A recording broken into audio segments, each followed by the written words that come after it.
പ്രിയമുള്ളവരെ, ഈ അവസ്ഥ കണ്ടോ നിങ്ങള്? സഹിക്കാൻ പറ്റാത്തൊരവസ്ഥയാണ്. എന്റെ നാട്ടില് തൊട്ടടുത്ത വാർഡിലുള്ള ഒരു അവസ്ഥയാണിത്. സഹിക്കാൻ പറ്റുന്നില്ല നോക്കുമ്പോ.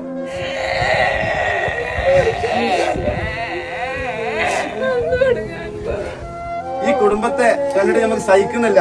നിങ്ങൾ എല്ലാവരും ചേർത്ത് പിടിക്കണം, സഹായിക്കണം. എന്താണ് നിങ്ങളോട് പറയാ എന്ന് ഞങ്ങൾക്കറിയില്ല.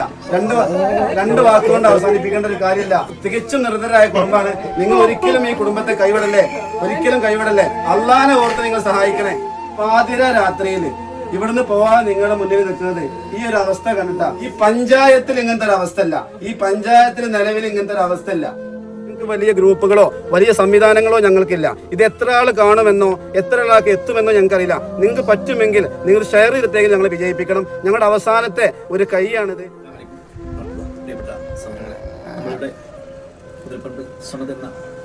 വീട്ടിലാണുള്ളത്. അദ്ദേഹം 2 കിഡ്നിയും നഷ്ടപ്പെട്ട് അതുപോലെ ഹാർട്ട് അസുഖം ബാധിച്ച് വളരെ വലിയൊരു പ്രയാസത്തിലാണ്. നിങ്ങളുടെ എല്ലാവരുടെയും പരമാവധി സഹായ സഹകരണങ്ങൾ ഉണ്ടാകണം. 2 പൊന്നു മക്കളാ, പഠിക്കുന്ന 2 പൊന്നു മക്കളാ. ഞാൻ അവിടെ കയറി വന്നൊക്കെ പറയാ, ഞങ്ങൾക്ക് പുസ്തകം വാങ്ങാൻ പൈസ ഇല്ല.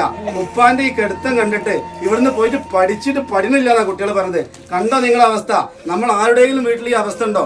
അള്ളാഹു കാക്കട്ടെ. നിങ്ങൾ എല്ലാവരും സഹായിക്കണം.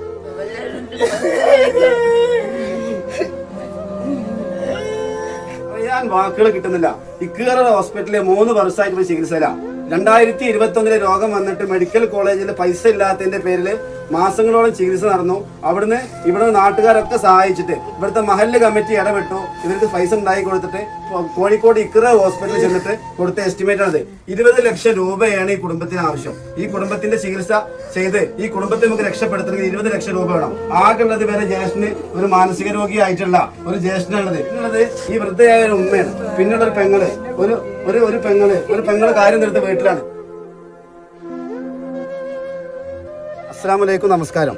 ഞങ്ങളിപ്പോൾ ഉള്ളത് മലപ്പുറം ജില്ലയിലെ തവനൂർ മണ്ഡലം കാടി പഞ്ചായത്തിലെ 5-ാം വാർഡിലാണ്. ഞങ്ങളെല്ലാവരും ഇവിടെ ഒരുമിച്ച് കൂടിയില്ല. ആബാലവൃദ്ധം ജനങ്ങളോട് ഒരുമിച്ച് കൂടിയിട്ടുണ്ട്. പ്രിയപ്പെട്ട കുതിരപ്പറമ്പിൽ അബ്ദുൽ സമദ് വളരെ പ്രയാസപ്പെട്ട് വീട്ടിൽ കഴിയാണ്. 2021 ആദ്യമായി അബ്ദുൽ സമദിനെ വൃക്കരോഗം പിടിപെട്ട് തൃശ്ശൂർ മെഡിക്കൽ കോളേജിൽ പ്രവേശിപ്പിച്ചത്. അതിനുശേഷം തുടർന്ന് ചികിത്സയ്ക്ക് വേണ്ടി കോഴിക്കോട് ഇക്ര ഹോസ്പിറ്റലിൽ ചികിത്സ തേടുന്ന സമയത്താണ് അദ്ദേഹത്തിന് ഒരു സൈഡ് ചോക്ക് വന്ന് തളർന്നിട്ട് ഒരു കോമ സ്റ്റേജിലാണ് ഇപ്പോൾ അബ്ദുൽ സമദ് ഉള്ളത്. അബ്ദുൽ സമദിനുള്ളത് 2 മക്കളാണ്, ഒരാണും പെണ്ണും, പഠിക്കുന്ന ചെറിയ കുട്ടികളാണ്. വെറും 33 വയസ്സുള്ള അബ്ദുൽ സമദിനെ നമ്മൾ കൈവിട്ടാൽ നാളെ നമ്മൾ അതോർത്ത് ദുഃഖിക്കേണ്ട ഒരു അവസ്ഥ വരും. ഒരുപാട് കാലം ഇനിയും ഭൂമിയിൽ ജീവിക്കേണ്ട ഒരാളാണ്. അതുകൊണ്ട് അള്ളാഹു കൊടുത്ത ആയുസ് മുഴുവൻ ജീവിച്ച് തീർക്കേണ്ടതുണ്ട്. നമുക്ക് പറ്റാവുന്ന സംഖ്യ ഒരു 100 രൂപ കൊടുത്ത് നിങ്ങൾ സഹായിക്കണമേ എന്ന് ഒരിക്കൽ കൂടി നിങ്ങളോട് അഭ്യർത്ഥിക്കാണ്. കാലടി ഗ്രാമപഞ്ചായത്ത് പ്രസിഡന്റാണ്. പ്രിയമുള്ളവരെ, ഇയാളെ എനിക്ക് വ്യക്തിപരമായിട്ട് അറിയുന്നതാണ്. വളരെ കഷ്ടതമാണ്. ഈ വീട് കണ്ടാൽ തന്നെ നിങ്ങൾക്ക് അറിയുന്നതല്ലേ. വളരെ അത്യാവശ്യം തന്നെയാണ്. അപ്പോൾ എല്ലാവരും സഹായിക്കണം. ഈ അവസ്ഥ നമ്മളെല്ലാവരും കണ്ടതാണ്. എനിക്ക് വ്യക്തിപരമായിട്ട് വളരെയധികം അറിയാവുന്ന ആളാണ്. അതുകൊണ്ട് തന്നെ എല്ലാവരും സഹായിക്കണം എന്ന് മാത്രമാണ് അഭ്യർത്ഥിക്കാനുള്ളത്. ഈ ഗ്രാമപഞ്ചായത്തിലെ 5-ാം വാർഡിലെ മെമ്പറും സ്റ്റാൻഡിംഗ് കമ്മിറ്റി ചെയർമാനുമാണ്. സമദ് എൻ്റെ വാർഡിലെ ഒരു കുട്ടിയാണ്. വളരെ ദരിദ്രമായിട്ടുള്ളൊരു കുടുംബത്തിലാണ് സമദ് ഉള്ളത്. ഇപ്പോൾ നാട്ടുകാരുടെ സഹായത്താലാണ് സമദ് ജീവിച്ചു, അവൻ്റെ കുടുംബം ജീവിച്ചു പോയത്. പ്രവാചക വചനം നിങ്ങൾക്കറിയാം. പുണ്യവചനങ്ങളെല്ലാം ഇർഹമു മംഫിൽ അർളി ഇർഹമുക്കും മംഫിസ് സമാ. ഭൂമിയിലുള്ളവരുടെ നിങ്ങൾ കരുണ കാണിച്ചു കഴിഞ്ഞാൽ ആകാശത്തിലുള്ളവൻ നിങ്ങളോട് കരുണ കാണിക്കുമെന്ന്. അതുകൊണ്ട് ഞാൻ ഈ നാട്ടുകാരനും കൂടിയായ ഈ മഹല്ലിലെ ഖത്തീബും കൂടിയാണ്. എൻ്റെ കൂട്ടുകാരനാണ്. ഞങ്ങളെല്ലാം ഒപ്പം വളർന്ന വ്യക്തിയാണ്. അതുകൊണ്ട് എന്തുകൊണ്ടും അർഹതപ്പെട്ട ഒരു വ്യക്തിയായതുകൊണ്ട് നിങ്ങൾ ദയവ് ചെയ്ത് ഈ സഹോദരനെ സഹായിക്കണം, ഞങ്ങളോടൊപ്പം ഒരുമിച്ച് നിൽക്കണമെന്ന് നിങ്ങൾ ഓർമ്മപ്പെടുത്തുന്നു. സമദ് ഈ നാടിനാകെ ഒരു വേദനയായി നിലകൊള്ളുകയാണ്. ഈ നാട്ടുകാർ എല്ലാവരും കുറച്ച് വർഷങ്ങളായി സമദിൻ്റെ ചികിത്സയുമായി ബന്ധപ്പെട്ട് സമദിൻ്റെ കുടുംബത്തെ പറ്റാവുന്ന രീതിയിൽ ഇങ്ങനെ സഹായിച്ചുകൊണ്ടിരിക്കുന്ന ഒരു സാഹചര്യമാണ് നിലവിലുള്ളത്. പക്ഷേ ഇപ്പോൾ ഈ നാടിന് താങ്ങാവുന്നതിനേക്കാൾ അപ്പുറത്തേക്കാണ് കാര്യങ്ങൾ വന്നു ചേർന്നിട്ടുള്ളത്. അതുകൊണ്ടാണ് ഞങ്ങളിങ്ങനെ ഒരു അഭ്യർത്ഥനയുമായി നിങ്ങൾക്ക് മുമ്പിൽ എത്തുന്നത്. പറ്റാവുന്ന രീതിയിൽ കഴിവിൻ്റെ പരമാവധി സഹായം സമദിനെ രക്ഷപ്പെടുത്താൻ നിങ്ങൾ ഓരോരുത്തരും ചെയ്യണമെന്നാണ് ഈ ഘട്ടത്തിൽ എനിക്ക് അഭ്യർത്ഥിക്കാനുള്ളത്. കാലടി പഞ്ചായത്തിന്റെ വൈസ് പ്രസിഡന്റ് ബൽക്കീസ് ഭരണപ്പെട്ട ഈ വീഡിയോ നിങ്ങളുടെ മുന്നിൽ എത്തിക്കഴിഞ്ഞാൽ ഈ കുടുംബത്തിനെ ദയവ് ചെയ്ത് നിങ്ങൾ ചേർത്ത് പിടിക്കണം. ഈ കുടുംബത്തിന്റെ ഏക അത്താണിയായ ഈ സമദിനെ രക്ഷിക്കേണ്ടത് നമ്മുടെ എല്ലാവരുടെയും കടമയാണ്. പാവപ്പെട്ട 2 കുരുന്നുകളെ ആ വീട്ടിൽ കയറി നോക്കിയപ്പോൾ നമുക്ക് സഹിക്കാൻ പറ്റാത്തൊരു അവസ്ഥയാണുള്ളത്.